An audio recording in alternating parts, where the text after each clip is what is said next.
Yo no creo que haya un estilo cristiano. Primero porque todas las canciones que cantamos tienen algún ritmo que una vez no se usó en la iglesia, que surgió de la calle, de las experiencias en bares, secular, sí, en lo secular. Nosotros tenemos un deber de utilizar nuestra cultura para llevar el evangelio. Cristo utilizó recursos de la cultura, así nosotros también en la música podemos usar recursos de la cultura. Nuestras emociones están dominando lo que queremos decir y no estamos dejando que la palabra hable.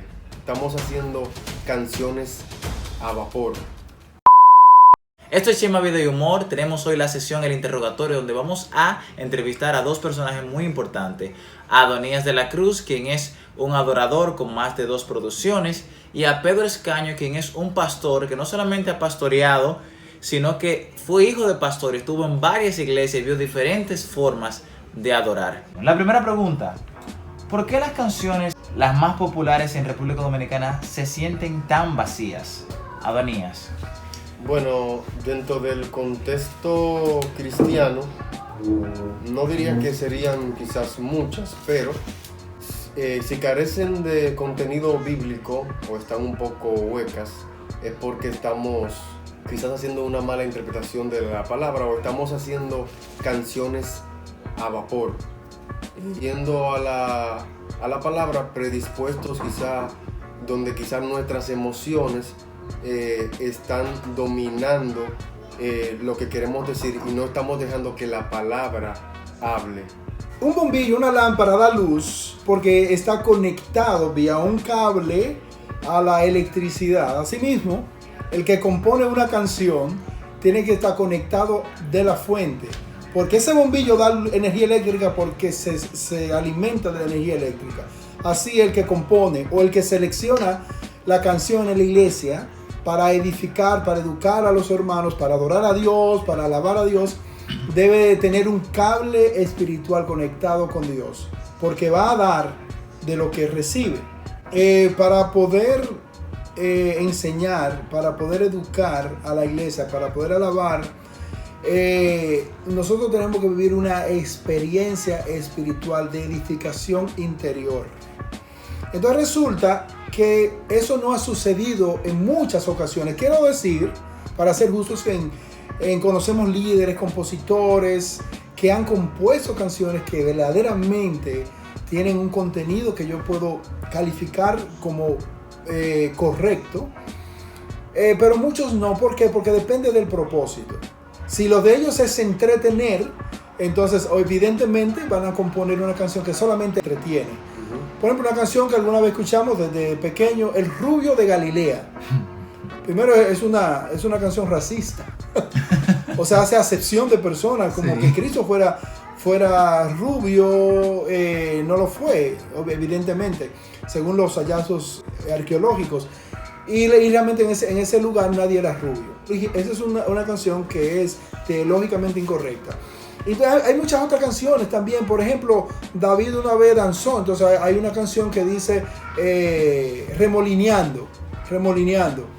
Es una canción que a veces como que busca entretener más que llevar una profundidad teológica. Nosotros como iglesia, como compositores y pastores, compositores, músicos, cantantes, un propósito, tenemos una misión, una responsabilidad de llevar el contenido bíblico a la iglesia con el propósito de que la iglesia sea edificada. ¿Las canciones solo se componen para adorar a Dios o también se hacen para el público en general? Adonías. Bueno, la Biblia dice que todo lo que hagamos, lo hagamos para la gloria de Dios.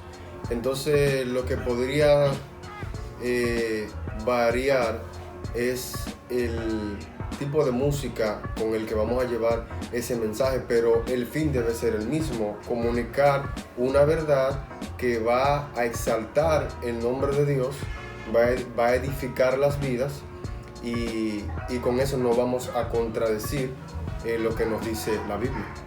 Hay varios elementos en una canción y varios propósitos, como decía ahorita. Está el propósito de alabar, el propósito de adorar, el propósito de edificar, el propósito de contar un testimonio de vida, el propósito de cantarle a los hijos, a la esposa. Todo es qué propósito andamos buscando cuando componemos una canción. Ahora, el otro elemento es el estilo musical.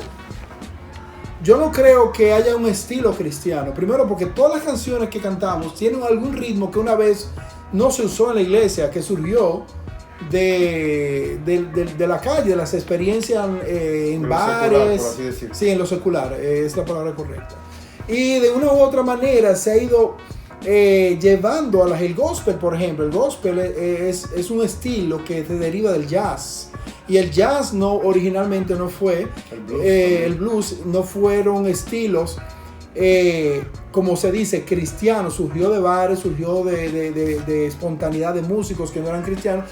Y de una manera u otra, la iglesia ha ido tomando lo cultural. Ahora es malo utilizar algún estilo de música. No, yo creo que nosotros tenemos un deber de utilizar nuestra cultura para llevar el evangelio. Cristo, cuando predicó en sus parábolas, utilizó recursos de la cultura. Así nosotros también en la música podemos usar recursos de la cultura, como el merengue, la bachata, podemos usar el rock, que es de otra cultura, hay rock latino, no importa el ritmo que estemos utilizando, el estilo que utilizamos, aunque hay que tener cuidado con la calidad de ese ritmo, pero lo más importante es el contenido bíblico que lleve ese medio que es la música. ¿Cuál es la necesidad de alguien que compone para Dios y su pueblo de ser guiado, de ser pastoreado? ¿Influye eso en la forma que compone?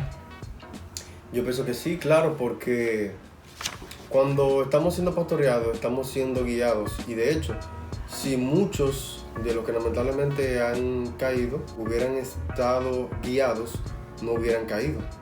Entonces, cuando somos guiados es una forma de rendir cuenta. Y ¿sabe por qué? Porque es muy fácil nosotros cometer errores. Estamos caminando hacia la perfección, pero cometemos errores, ¿verdad? Como humanos. Entonces, es bueno tener una persona capacitada, madura, que nos puede enfocar o ayudar en lo espiritual, porque lo que cantamos es teología, ¿me entiendes? Nuestra teología va a estar débil o fuerte, se va a interpretar en lo que cantamos, porque lo que cantamos es un mensaje, y si nuestra teología es fuerte, entonces vamos a estar cantando fielmente con una mejor exégesis de la palabra de Dios. Pastor Pedro, su opinión sobre esa pregunta. Muchos de los músicos, cantantes, directores de alabanza son jóvenes, y esos necesitan evidentemente ser llevados, ser guiados a llevar un mensaje más teológicamente correcto. También hay personas que son nuevos creyentes, una persona adulta que se convierte al Señor y pocos años después está trabajando o perteneciendo al ministerio de adoración, tiene el don de componer. Esa persona también tiene que ser guiada porque de una manera u otra es neófito, como término bíblico. Pero yo sé que hay hermanos en la iglesia que tienen ya una madurez espiritual, que no necesitan tanto acompañamiento. Claro que de una manera u otra debe haber un equipo en la iglesia que revise el contenido bíblico, no solo dejárselo a la adoración, a los adoradores, no solo dejárselo al pastor, sino un equipo que evalúe, que filtre el contenido bíblico, porque al final a cabo el liderazgo impone su estilo. Cada iglesia tiene un estilo diferente de adorar. Lo que yo creo que ninguna iglesia debe fallar es en la calidad de ese contenido bíblico, en que si ese contenido bíblico sea teológico o no teológico, sea bíblico o extra bíblico, porque hay contenido que no es contrario a la Biblia, pero sí está fuera del contenido bíblico, por lo tanto sirve para poco. Sirve para entretener, claro, pero sí es para educar. Y déjeme decirle que una canción tiene tanto poder que muchos hermanos en la iglesia aprenden la palabra del Señor a través de canciones. Es mucho más fácil que tratando de repetir un verso bíblico para aprendérselo.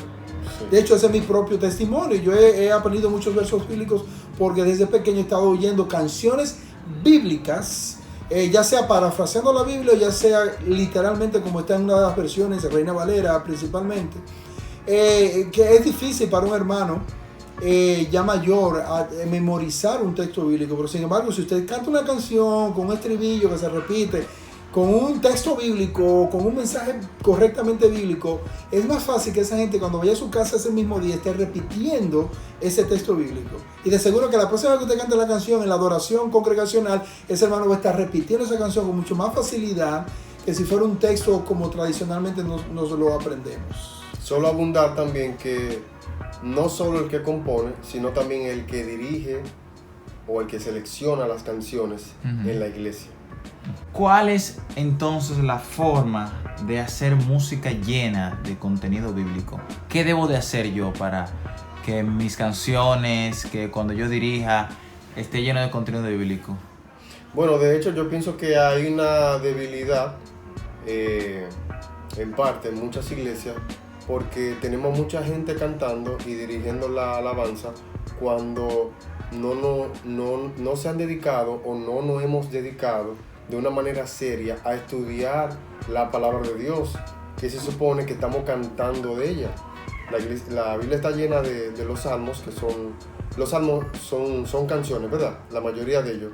Entonces, ¿cómo es posible que los que dirigen la alabanza, los que están llevando al pueblo a esa experiencia de ese mensaje cantado, no tengan un dominio o no sepan qué es lo que están cantando? Entonces, si los que dirigen no tienen una teología sólida o no hacen una buena interpretación de la Biblia, ese resultado se va a ver en la iglesia porque la teología es lo que se está cantando. Entonces, lo que quiero decir, que para que haya canciones fuertes teológicamente, los que dirigen, los que cantan, deben de estudiar o tenemos que estudiar la Biblia para que pueda haber un resultado fuerte de ella misma. Yo creo que, Melkin, que esa pregunta ha sido contestada desde el principio, ¿verdad? Creo que sí, pero déjame agregar algo. Yo sé que hay hermanos, pastores, líderes de alabanza, que tienen un contenido bíblico, o sea, profundo, han conocido la palabra, tienen madurez espiritual, pero no tienen la conciencia del poder que tiene en la iglesia, en la congregación, una canción. Exacto. Entonces, lo primero que hay que hacer es tomar en serio el contenido bíblico, entender que una canción tiene un poder más allá que entretener por unos minutos. Tiene el poder de llevar el mensaje y introducirlo en la memoria hasta del más desmemorizado. Ese es un poder que tiene. Si hay conciencia de eso en la iglesia, entonces van a cambiar el contenido del repertorio de alabanza, de canciones en la iglesia. Si no hay esa conciencia, aunque tú seas profundamente teológico, aunque tú seas un maestro de la teología, porque yo conozco maestros de la teología profundos, pastores, pero cuando tú vas a la adoración o al tiempo de canciones, para llamarlo correctamente, las canciones son canciones que no te dan ganas de cantar, o al contrario, te da tanta ganas no de cantar, de bailar, porque buscan más sonar, hacer instrumentos, hacer ruido, mover el cuerpo. Lo que tú dices, Pedro, que hay dos extremos. Exacto. Una cosa es la forma y otra es el contenido bíblico. El contenido bíblico, sí. Entonces, ¿qué pasa? Que si tú te enfocas más en el ritmo, en el estilo, en entretener, tú vas a perder aquello que es más valioso, que está por encima de cualquier cosa, que es la palabra del Señor que está siendo predicada, que es un testimonio que tú estás llevando a través de la canción que glorifica y honra al Señor. No importa el estilo, lo importante es que tú lleves correctamente. Y una cosa importantísima es, muy importante, como la palabra del Señor es lo principal, la voz, la palabra, la voz que se canta tiene que estar por encima de la música. Si la música está por encima de la letra, es una canción que no sirve para ningún propósito. Al final la gente se entretiene y se va a su casa.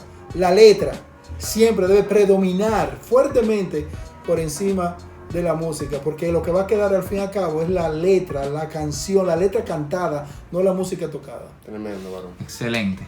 Si te gustó este video, por favor suscríbete, escribe en los comentarios si necesitas un tema especial de que quieren que hablen. ¿Qué quieres que se hable? ¿Qué tema te interesa? ¿Cuál es tu interrogante? ¿Cuál es tu pregunta?